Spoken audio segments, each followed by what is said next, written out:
አይወርድም።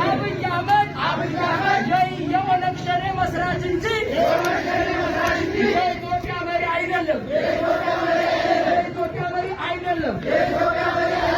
አብይ አህመድን ለማስወገድ በጋራ እንዘምታለን። ለህልውናችን እያረስ እንዋጋለን። እየተዋጋን እናርሳለን። እያመረን እንዋጋለን። እየተዋጋን እናመርታለን። የአብይ አህመድን ገዳይ ቡድን ለማስወገድ